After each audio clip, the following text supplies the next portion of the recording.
नमस्कार। दैनिक पत्रपत्रिकाको संगालो कार्यक्रम अखबारमा स्वागत छ। साथमा छु म निर्मला ठकुराठी। आज मिति 2079 साल कार्तिक महिनाको 25 गते शुक्रबार, तदनुसार 2022 नोभेम्बर 11 तारिक, नेपाल सम्वत 1143।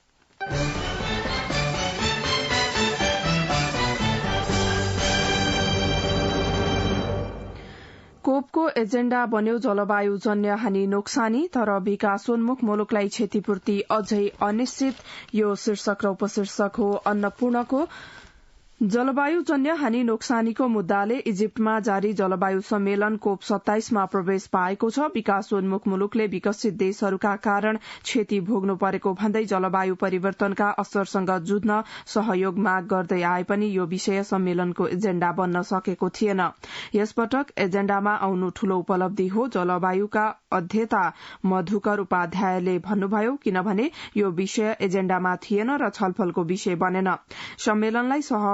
सम्मेलनमा सहभागी जलवायुविद डाक्टर विमल रेग्मीले यो कदम नेपाल जस्ता मुलुकका लागि निकै फलदायी हुने विश्वास व्यक्त गर्नुभयो।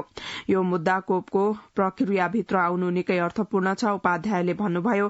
तर एजेण्डामा आउँदैमा जलवायु वित्त आउँदैन, यसले जलवायु वित्त लिन सजिलो भयो भन्ने भ्रम हो। यो बिल्कुल फरक कुरा हो।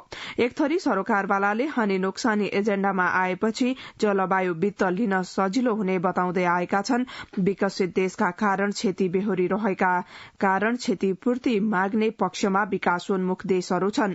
यद्यपि ठूला देश यसमा सहमत देखिएका छैनन्। यसपटक भाषा मिलाएर नोक्सानीको क्षतिपूर्ति मागिएको उहाँले बताउनुभयो।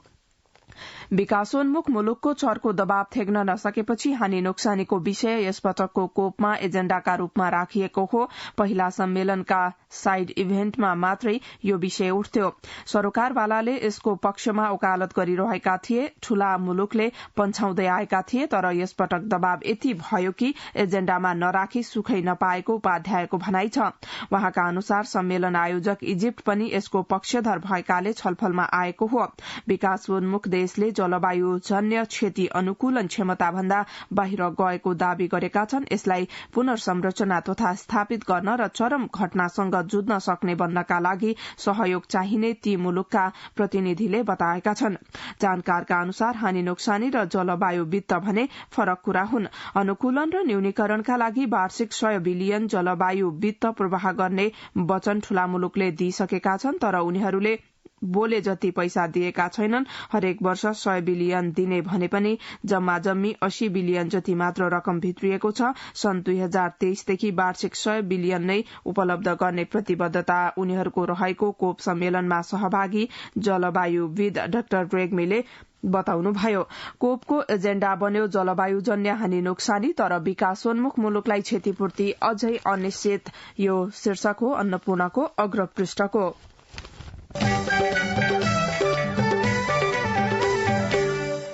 लालपूर्जा हातमा जमीन छ कोशीमा शीर्षकमा कान्तिपुरले मुख्य समाचार बनाएको छ। कोशीको भेलमा छापिएको आफ्नो जमीनको लालपूर्जा बोकेर दिलबहादुर थापा राजधानी काठमाण्डु आउनु भएको थियो 50 वर्ष अघि। पानी मुनिको त्यही जमीनको क्षतिपूर्ति खोज्दै वहाँका छोरा मानबहादुर पनि काठमाण्डु धाइरहनुभयो 2064-65 सालसम्म। अहिले नाति प्रहलाद थापा सप्तकोशी डुबान कटान बाढ़ी पीड़ित संघर्ष समिति बनाएरै आवाज उठाइरहनु भएको छ। त्यही पानी मुनिको लालपूर्जा हातमा बोकेर सुनसरीको बराहा क्षेत्र नगरमा थापा परिवारकै जस्तो हविगत भएका घरधुरीको संख्या करिब 6500 रहेको छ। जनसंख्या भने करिब 30,000 छ। 2022 सालदेखिका कोशी पीड़ित उनीहरूसँग लालपूर्जा छ, तर त्यसमा लेखिएको जमीनमा कोशी बग्छ। अहिले करिब 20,000 मतदाता रहेको त्यस क्षेत्रमा निर्वाचन नजिकिएसँगै नेताहरू आइपुग्छन्, उनीहरूका कुरा सुन्छन् अनि आश्वासन दिँदै मत माग्छन्। यो चक्रले यसपालि पनि निरन्तरता पाएको छ। अब त बानी नै लागिसक्यो। संघर्ष समितिका संयोजक थापाले भन्नुभयो, समस्या समाधानका लागि तत्कालीन राजा महेन्द्र वीरेन्द्र हुँदै यसै क्षेत्रबाट निर्वाचित भएका तत्कालीन प्रधानमन्त्री गिरिजा प्रसाद कोइराला, मनमोहन अधिकारी सबैसँग हार गुहार गरेको पीड़ितहरू सुनाउँछन्। कोशी पीड़ितकै मतबाट विजयी भएर एमालेका जगदीश कुशियत भीम प्रसाद आचार्य कांग्रेसका ज्ञानेन्द्र कार्की सांसद र मन्त्री बन्नुभयो। अहिलेका मन्त्री ज्ञानेन्द्र कार्की पनि कोशी पीड़ितकै मत तान्न अनेक बाचा बन्धन लिएर राजाबास वरपर दौड़धूप गरिरहनु भएको छ। लाल पूर्जा हातमा जमीन कोशीमा कान्तिपुरले मुख्य खबर बनाएको छ।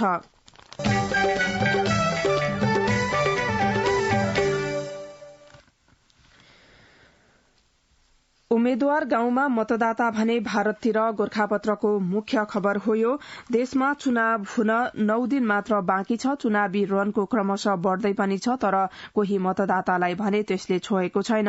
यस्तो अवस्था अहिलेको मात्र नभई यस अघिका निर्वाचनदेखिकै हो।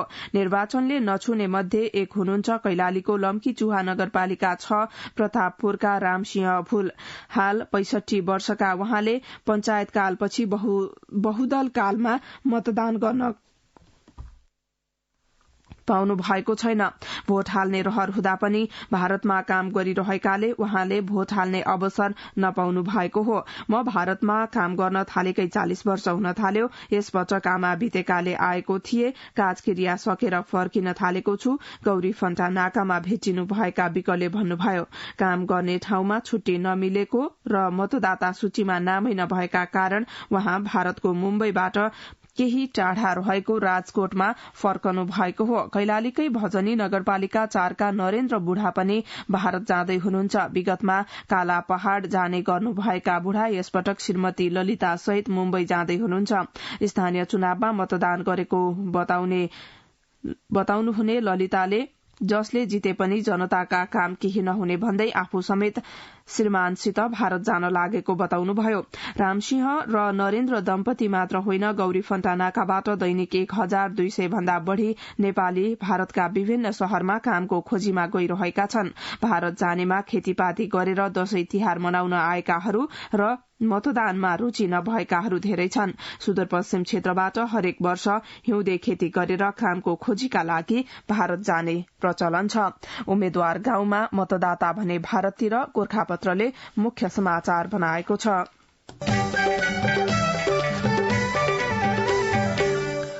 निर्वाचन आचार संहिता 87 लाई स्पष्टीकरण कार्यवाहीमा एकजना मात्रै शीर्षकमा राजधानीले अग्रपृष्ठमा खबर बनाएको छ। निर्वाचन आयोगले निर्वाचन आचार संहिता 2079 ले निर्धारण गरे विपरीतका गतिविधि गरेको उजुरीका आधारमा 87 जनालाई स्पष्टीकरण सोधेको छ।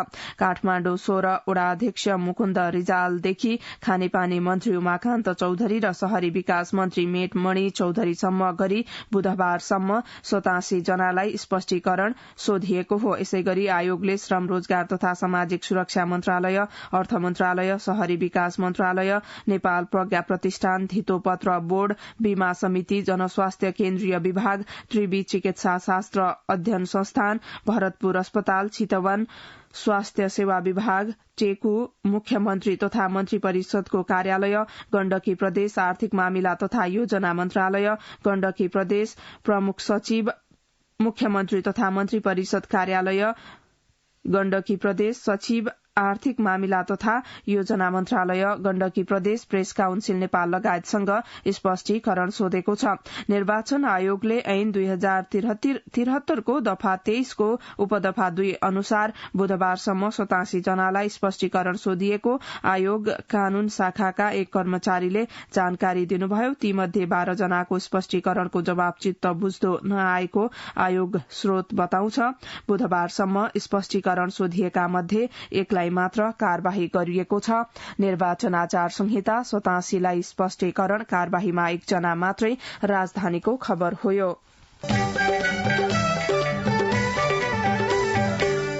सबै निर्वाचन क्षेत्रमा पुग्यो मतपत्र। गोरखापत्रको अग्रपृष्ठमा खबर छ। प्रतिनिधि सभा तथा प्रदेश सभा सदस्य निर्वाचनका लागि सबै निर्वाचन क्षेत्रमा मतपत्र पुर्याइएको छ। निर्वाचन आयोगका अनुसार देशभरका प्रतिनिधि सभातर्फ 165 तथा प्रदेश सभातर्फ 330 वटै निर्वाचन क्षेत्रमा मतपत्र ढुवानी गरिएको हो। राजधानीका विभिन्न निर्वाचन क्षेत्रको मतपत्र बुधबार सम्बन्धित क्षेत्रमा पुर्याइएको छ। आयोगका अनुसार निर्धारित कार्यतालिका भन्दा अगावै मतपत्र छपाई तथा ढुवानी सम्पन्न भएको हो। अस्थायी मतदान केन्द्र तोकियो उपशीर्षकमा गोरखापत्र अगाडि लेख्छ। आयोगका उपसचिव एवं सहायक प्रवक्ता ऋषिराम भूषालले 77 वटै जिल्लामा अस्थायी मतदान केन्द्र तोकिएको जानकारी दिनुभयो। वहाँका अनुसार आयोगले 77 जिल्लाका लागि 141 वटा अस्थायी मतदान केन्द्र स्वीकृत गरेको हो।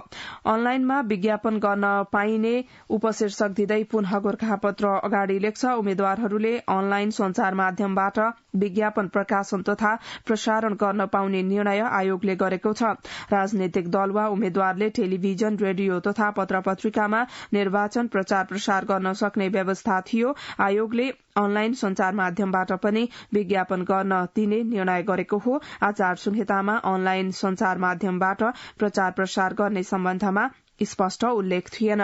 सबै निर्वाचन क्षेत्रमा पुग्यो मतपत्र। गोरखापत्रको अग्रपृष्ठको समाचार हो यो।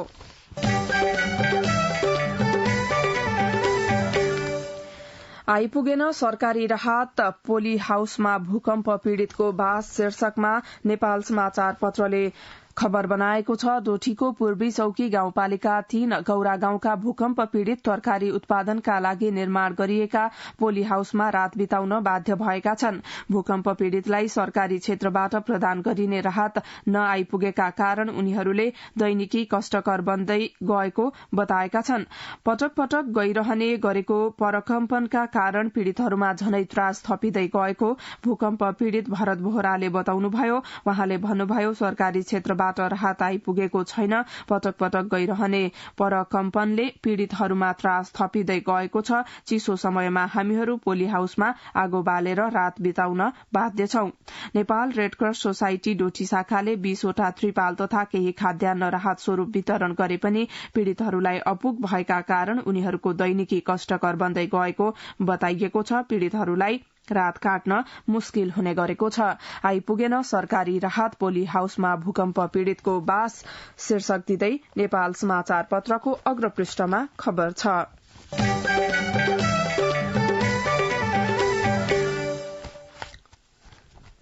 रक्सौल काठमाडौँ रेलमार्गको सर्वे सकियो शीर्षक दिँदै कारोबारले अग्रपृष्ठमा समाचार बनाएको छ। प्रस्तावित रक्सौल काठमाडौँ ब्रोड गज रेलमार्गको फाइनल लोकेशन सर्वे FLS को काम पूरा भएको छ। 2078 असौज तेस्रो साता भएको नेपाल भारत द्विपक्षीय सम्झौता पत्रमा हस्ताक्षर भए अनुरूप रेलमार्गको सर्वे भएको हो। सम्झौता भएको 18 महिनामा सर्वेको प्रतिवेदन बुझाउने सम्झौतामा उल्लेख भए अनुसार नै काम भइरहेको रेल विभागका महानिर्देशक रोहित कुमार विशुरालले बताउनुभयो। रक्सौल काठमाडौँ रेलमार्गको सर्वे सकियो, कारोबारको अग्रपृष्ठमा खबर छ।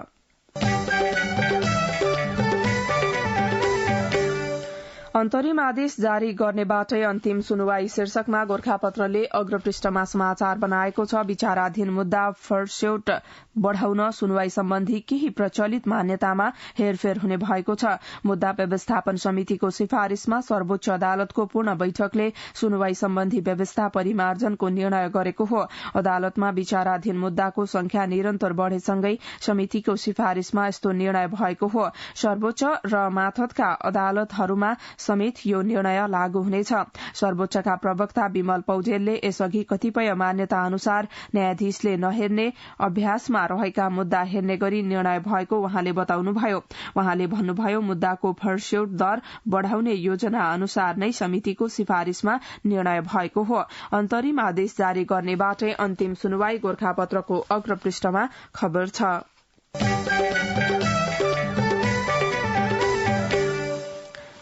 विदेशी लगानी प्रतिबद्धता बढ़दो, आउने रकम घट्दो शीर्षकमा कान्तिपुरको अर्थपृष्ठमा समाचार छ। प्रतिबद्धता अनुसार विदेशी लगानी नभित्रिएपछि उद्योग विभागले व्यावसायिक भिसामा कड़ाई गर्न शुरू गरेको छ। प्रतिबद्धता मात्र गर्ने तर लगानी नल्याउने प्रवृत्ति बढ़ेपछि विभागले गत साता व्यावसायिक भिसामा कड़ाई थालेको हो।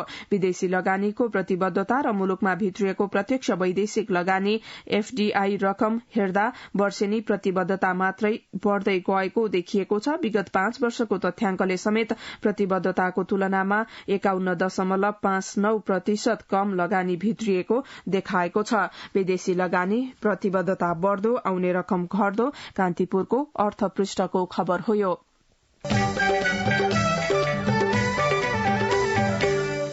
रेडियो नेपालबाट कार्यक्रम अखबार सुन्दै हुनुहुन्छ। अब केही बेर विज्ञापन र सन्देश। सम्बन्धको विकास त्यति बेला सम्भव हुन्छ जब हरेक आफ्नो र आफन्तहरूसँग निर्धक्क अनि खुलेर कुरा हुन्छ, चाहे त्यस्तो कुरा व्यक्तिगत होस् या व्यावसायिक हो। नेपाल टेलिकमको सर्र चल्ने वाइफाई, खर्र जाने बल्क एसएमएस, हुर चल्ने 4G इन्टरनेट, सलल जोडिने ती CUG नेटवर्क अनि आहा कति रमाइलो एनटीटीभी। बाँकी त सब मनको कुरा न हो। नेपाल टेलिकम, राष्ट्रको सञ्चार। अब पत्र पत्रिकामा भएका बाँकी प्रसंग छोटकरीमा घट्यो शेयर रोकका अवधि शीर्षकमा अन्नपूर्णको अर्थपृष्ठमा समाचार छ। मर्जर तथा प्राप्ति प्रक्रियामा गएका कम्पनीको शेयर रोकका समय अवधि घटेको छ। नेपाल धितोपत्र बोर्ड सेबोनले यस्तो प्रक्रियामा गएका कम्पनीको शेयर कारोबार बढ़ीमा 15 दिनसम्म मात्रै रोक्का गर्ने व्यवस्था गरेको हो। घट्यो शेयर रोक्का अवधि अन्नपूर्णको अर्थपृष्ठको खबर हो यो। पहिलो त्रैमासमा राजस्वमा धक्का शीर्षकमा नयाँ पत्रिकाको अर्थपृष्ठमा समाचार छ। सरकारले गाड़ी, मोबाइल जस्ता महँगा वस्तुको आयातमा गरेको कडाईले भन्सार राजस्वमा धक्का पुगेको छ। माग घटाउने केन्द्रीय बैंकको नतिजाका कारण उद्योग व्यवसायमा पनि मन्दी छाएको छ, जसकारण सरकारी खर्चको मूल स्रोत राजस्वमा गम्भीर असर पुगेको छ। अर्थ मन्त्रालयका अनुसार असोजसम्ममा 2 खर्ब 8 अर्ब रूपियाँ राजस्व संकलन भएको छ, जुन गत आर्थिक वर्षको 3 महिनाको तुलनामा 18% कमी हो। पहिलो त्रैमासमा राजस्वमा धक्का नयाँ पत्रिकाको अर्थपृष्ठमा खबर छ। सिमकोटले थाल्यो रैथाने बाली पठाउने तयारी, गोर्खापत्रको अर्थपृष्ठमा खबर छ। हुम्लाको सिमकोट गाउँपालिकाले रैथाने बालीको तथ्याङ्क संकलन गर्न थालेको छ। खाद्य व्यवस्था तथा व्यापार कम्पनी लिमिटेडलाई बिक्री गर्न सो गाउँपालिकाले आफ्नो क्षेत्रमा ती बालीको उत्पादनको तथ्याङ्क लिन थालेको हो। सिमकोट गाउँपालिकाका निमित्त प्रमुख प्रशासकीय अधिकृत उजिर रोकायाले खाद्य कम्पनीसँग भएको सम्झौता अनुसार आफ्नो क्षेत्रमा उत्पादन हुने 4वटा रैथाने बालीको तथ्याङ्क लिनु शुरू गरेको जानकारी दिनुभयो। काठमाण्डुको खाद्य व्यवस्था तथा व्यापार कम्पनी र सिमकोट गाउँपालिका बीच असोजमा चिनो, फापर, सिमी र कागुनो खरिद बिक्रीको सम्झौता भएको थियो। सिमकोटले थाल्यो रैथाने बाली पठाउने तयारी, गोर्खापत्रको अर्थपृष्ठमा खबर छ। लुम्बिनी घुम्न 10,000 विदेशी शीर्षकमा कारोबारमा समाचार छ। कोरोना संक्रमणको जोखिम घटेसँगै स्थलमार्ग भैरवा नाकाबाट नेपाल भ्रमणमा आउने तेस्रो मुलुकका पर्यटकको संख्या ह्वात्तै बढ़ेको छ। स्थलमार्ग बेहलिया नाका हुँदै आउने पर्यटक मध्ये सबैजसो लुम्बिनी भ्रमणका लागि आएका हुन्। पछिल्ला वर्षहरूमा शून्य प्राय रहेको पर्यटक आगमन कोरोनाको संक्रमण घटेसँगै बढ़दै जान थालेको हो। गत आर्थिक वर्षमा तेस्रो मुलुकबाट आउने पर्यटक आगमन ज्यादै न्यून रहेकामा चालू आर्थिक वर्षको शुरूआतबाट बढ़न थालेको देखिएको छ। अध्यागमन कार्यालय बेलहियाका अनुसार सन् 2022 को 11 महिनामा यो नाका हुँदै 10,000 जना भन्दा धेरै विदेशी नागरिक नेपाल भ्रमणका लागि भित्रिएका छन्। लुम्बिनी घुम्न 10,000 विदेशी शीर्षकमा कारोबारले समाचार बनाएको छ।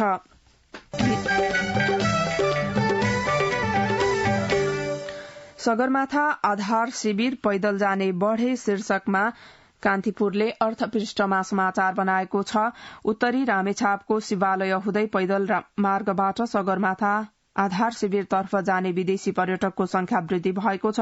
कोरोना महामारीका कारण गएका केही वर्ष न्यून संख्यामा मात्र रामेछाप हुँदै विदेशी पर्यटक सगरमाथातर्फ गएका थिए। गौरीशंकर संरक्षण क्षेत्रको शिवालय चेकपोस्टमा राखिएको तथ्याङ्क अनुसार गत सेप्टेम्बरमा 25, अक्टोबरमा 159 र नोभेम्बरमा हालसम्म 73 गरी 257 जना पर्यटक रामेछापको शिवालय हुँदै सगरमाथातर्फ गएका छन्। सगरमाथा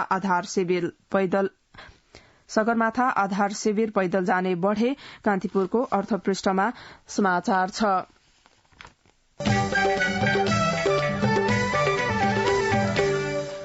अब कार्यक्रम अखबारमा सम्पादकीय भूकम्पको चोट र जोखिम नभुलौं शीर्षकमा कान्तिपुरले सम्पादकीय बनाएको छ। सुदूरपश्चिमको डोटीलाई केन्द्रबिन्दु बनाएर बुधबार राति गएको 6.6 रेक्टर स्केलको भूकम्पका परकम्पहरू आउने क्रम रोकिएको छैन। उक्त प्रदेशका विभिन्न भेगका घरहरू कतै पूर्ण त कतै आंशिक रूपमा क्षतिग्रस्त छन्। सबैभन्दा बढ़ी क्षति डोटीको पूर्वी चौकी गाउँपालिकाको गौरा गाउँमा भएको छ। त्यहाँ 6 जनाले ज्यान गुमाए भने 7 जना घाइते छन्। भूकम्पले धेरैपछि सुदूरपश्चिममा यति ठूलो क्षति निम्त्याएको हो। यो घटनाले नेपालमा खास गरी पश्चिमी भेगमा जुनसुकै बेला ठूलो भूकम्प आउन सक्ने भूगर्भविदहरूको चेतावनीलाई अझ गम्भीर रूपमा मनन गर्न झकझक्याएको छ। तसर्थ प्रभावित परिवारका लागि तत्काल राहत, अस्थायी बसोबास, पुनर्स्थापना, पुनर्निर्माणको प्रबन्ध मिलाउनुका अतिरिक्त सरकारले सम्भावित भूकम्पीय जोखिमलाई पनि उत्तिकै ध्यान दिनुपर्छ। भूकम्पको चोट र जोखिम नभुलौं शीर्षकमा कान्तिपुरले सम्पादकीय बनाएको छ।